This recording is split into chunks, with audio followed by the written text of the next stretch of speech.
Flying towards Cape Town, our teams are desperate to make the most of the wind before the last roll of the dice at the finish line just ahead.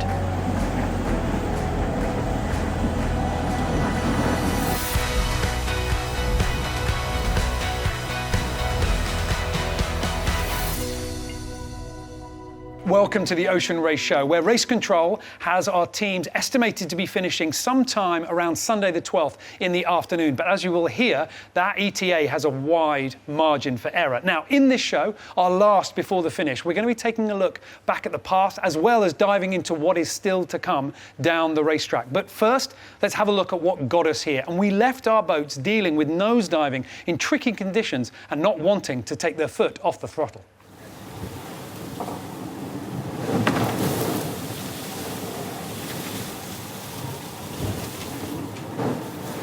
Hard because the wind shifts just a couple degrees and your attitude relative to the waves changes with it. So, you could go from sailing along, no problem, then you get a 5-degree wind shift, and now all of a sudden the boat's going down the waves, or it's side two, and you need a little bit more righting moment, or you need to put, ease the sails, or so there's a number of different tools to keep the bow up. We have coil extension. We can just put more extension in the water. We have rake. We can rake forward, help lift the bow. The keel actually has tilt on the pin, so you use more keel. It actually creates more lift for the boat. You can change the sail plan, so you can ease in the front to get the bow up. Sometimes you can put something smaller in the front. For this boat in particular, you can actually reduce the sail area in the back as well. And then we have this wonderful aft ballast tank, which is filling right now. And we've used it so much this trip, the fasteners, the heel coils, are completely exploded. So as the water is coming into the back of the boat, which, if you don't know anything about sailing, it sounds kind of stupid, like we're trying to sink because we're bringing water into the boat to make it faster. But we have managed to explode a bunch of these fasteners. So while we're bringing water into the boat, we basically have these little fastener geysers. And that's cute. But what's not cute would be if we blew this entire door off. So once we start getting good geyser action, I'm going to stand on it. Hey, she's got some thrust on. Using the sprinklers to know when to close the ballast tank inlet is a very analog way of sailing a digital boat, but it's worked for them, keeping the stern down and the bow up, reducing the nosedives. We've heard the sailors discuss the warning signs for these nosedives, and the most reliable one seems to be the noise. As the foil lifts you up and you get faster and faster, the speed increases and the whine starts getting louder and louder, and something's got to give. And see if you can tell when that moment is. There's a clip here of Team Holcim-PRB, and they go for a relatively comfortable nosedive, but see if you can hear it coming. No, it's quite bad sea state. Very gusty winds, like from 15 knots to 25 knots, and a boat which is just unmanageable. A lot of doing that. And it wasn't just nosedives for Team Holcim-PRB. That night, they had an obstacle that seemed to loom in front of them right in the dark. Someone put an island on our route. We had to try and go around an island. So we woke up Tom. I said, Tom, there's an island. He's like, yeah, I know there's an island. What are we going to do about it? I don't know, it's an island. So I went around the island. We wake up Georgia to say, come take a photo of the island. She said, it's dark, I can't. So she went back to bed. Gough Island was the obstacle that Sam was talking about, and Team Holcim-PRB had to avoid it to the north, sailing almost dead downwind in 20 knots before they could head back southeast, sailing parallel with all the teams hunting the best wind. Gullion Environment Team Europe was still behind to the west with Biotherm in fourth, but still just about holding on to the pack in front. Team Holcim-PRB were in third, with 11th Hour Racing Team in second, and capping off an incredible last few days, Team Malizia in first as the fleet bounced off the ice limit, heading back to the northeast. The battle for first place turned into a drag race, with 11th Hour Racing Team hard on the stern of Team Malizia, and while only 20 to 30 miles separated the two leading boats, the wind for each team was very different, lifting Team Malizia further north, while 11th Hour held a better course, sailing over the same water just 1 hour later. This opened up a separation between the two, increasing the chance of 11th Hour Racing Team finding better breeze as Team Malizia held on to first for the moment. Yeah, no, I feel pressure. I can feel it as the boat starts to catch us up now. I can feel almost frustration, I would say, you know, wanting to stay in the front, but you know, we're going to do everything we can to stay in between the finish line and the other boats. So yeah, I can feel it. Will Harris feeling the tension, and it's not just those on board who are nervous. Boris Herrmann, off for this leg due to injury, has had to watch from the shorelines where no sailor wants to be, but for the moment he has reasons to smile. Yeah, it is fantastic to see the team now doing well, being in the lead. And it makes these legs so interesting. It's probably one of the most interesting legs with the doldrums, the different climate zones the fleet has to sail through. And now again with a huge high pressure ridge in front of Cape Town, so they will all come much closer together, I think. It's far from decided here. For me personally, knowing that the boat the boat works, we can compete with the best IMOCAs in the world, with the best teams out there that have themselves prepared for a long time and that have some of the best sailors in the world on their boats.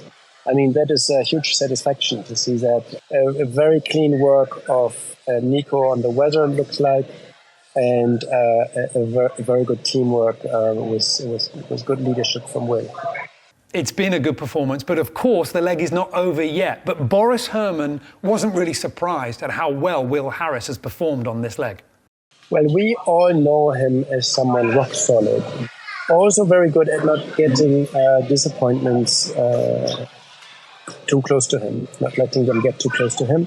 We were doing a TJV together where we went all the way west and it didn't pay off. It wasn't the right choice, but he was not really affected by that. He kept pushing the boat as if we were leading. And so this is a particular strength of him to be that stable. That's very good. The conditions are easing up for those in the front, but there are benefits to the wind getting less and the waves getting more comfortable on board. I do 3 hours straight. How did it feel? Very good. No noise, flat water. And when you wake up, sun, Irene, Will with sunglasses like a bogus, a BG. Better sleep, but this ease in the wind means the 200 odd kilos of sails the sailors lashed to the stern needs to be moved forward to reset the trim of the boat. The work continues. For Guyot Environment Team Europe in 5th, they could enjoy the windier conditions a little longer, if indeed enjoy is the right term. Are you driving the boat or the boat is driving you? I'm not sure. I think it's 50-50. I'm definitely not in charge here. If you're on the back of a long wave, you go really fast. Days are longer for sure. 2-3 hours longer than before. And the light down here reminds me a little bit to winter days. Whatever the results from this leg, the teams have got an awful lot they can take from it, whether it's points to their overall scores or maybe lessons learned about what's working on board. But for Annie Lush on board Guyot Environment Team Europe, she's certain that we cannot rule out any boat, even hers, that's in last place for the moment. We're still in this, I think, and I can't wait to see what happens over the next 24 hours. I mean, for us, we've got to hope that this ridge is big enough that the guys at the front really stop, those front 314s. But we're still pushing hard. And I have distinct memories of this from the 2014-15 race with Team SCA. We were over 200 miles behind Mapfre and sort of ground them down in the last few days into Cape Town. And we had this plan that they're going to get stuck under Table Mountain and we're going to sail around them. It was like a dream. We sort of made it up. And then it actually happened. And we sailed them out Mapfre and ended up beating them into the finish line. So I've told my team about this. I have a big belief in Table Mountain. I think it could do a lot for our team. And I hope we can do this all over again. So Holcim, Malizia, 11th hour, go and sail under Table Mountain. And we're going to go around the outside. That's the plan. Annie Lush hoping her team continues to push hard because there are big risks for the leaders. So what does Team Malizia do? They're in first place at this point, but of course they're about to sail off that ridge of breeze into the light winds. Now they could jibe south, but that would mean giving up the lead and potentially showing their hand to Charlie Enright on board 11th Hour Racing Team. It's a tricky moment and it takes careful planning. It's super hard to cross behind you, maybe to cross. No, but No, it's not. It's what we expected. I think it's even good to trap them a bit. To think, what? At least we stay. I don't want to be the windward boat. Yes. Almost it's a rule. Never the windward boat because there is no windward. And we like to confuse them a little bit too. Yes. This is the mental game we play now. I think if we see them, we peel for the J3 just. Yeah. Just J3. But that's why they are slow. Okay, so we can continue them. Yeah. For Team Malizia, the decision to do what would be a brave jibe south was made easier when their speed started to suffer compared with 11th Hour Racing Team, signalling that they were better off being smart and staying on the front.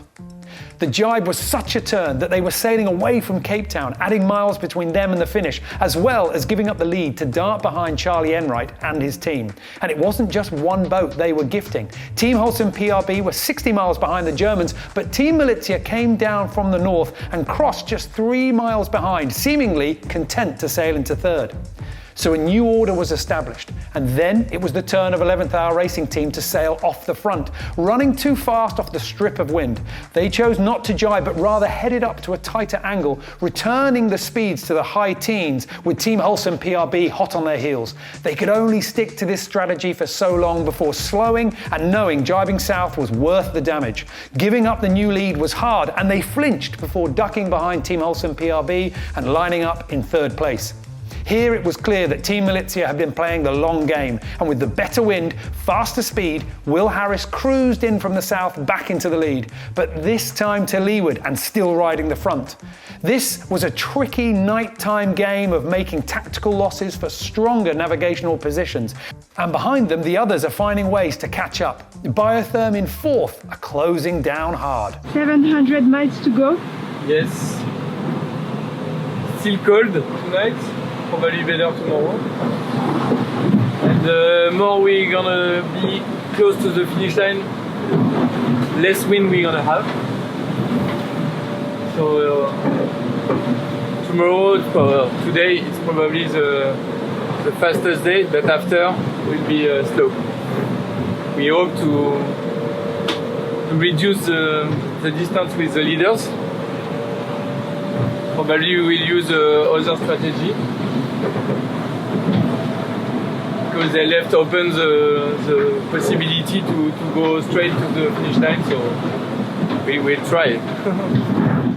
The possibility of sailing straight to the finish. It's an interesting choice, and this is because the boats behind will be having very different conditions when they sail through the same stretch of water that our boats in front have already exited. And there are still an awful lot of twists and turns to go. Let's have a look at exactly what's coming down the track. Right now we've got Guyot Environment Team Europe at the back, but riding this beautiful front to chase down the others. And the problem for everyone else is what is waiting between them and Cape Town. We've put the rum lines on here. This are the straight lines that they would sail direct to the finish if they didn't want to do any deviation at all. But they're going to have to, because right here, well, one, there's hardly any wind, but also the wind that there is from a very unhelpful angle indeed. They will be going very slow. There's also some big current in here as well. So we will be really expecting our teams to be pushing way further to the east, perhaps even to the southeast, before coming back up to Cape Town, heading west. We could see some very big, bold moves to try and stay ahead of the weather. But one thing's for sure, we are going to see our fleet bunching up really close together, and our sailors know it too. I'm working on the routines, I'm working on, and it's nice, I've done routines for all boats. But you know, always by curiosity, it's nice to know, and we are all finishing in 10 minutes. What kind of sport are we doing? You know, when we do 20 days at sea, you push for every meters, and at the end, everything is decided by the weather forecast. It's like that. So we know sailing is like that. we'll see. And what's the tactics tomorrow? Going fast. The only one.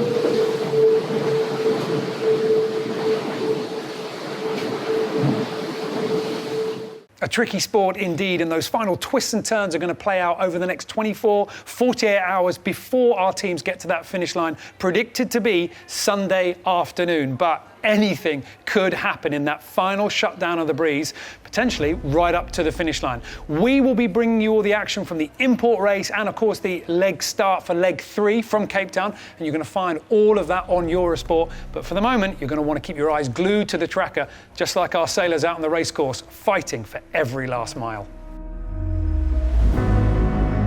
And now this little private gust here, we take it.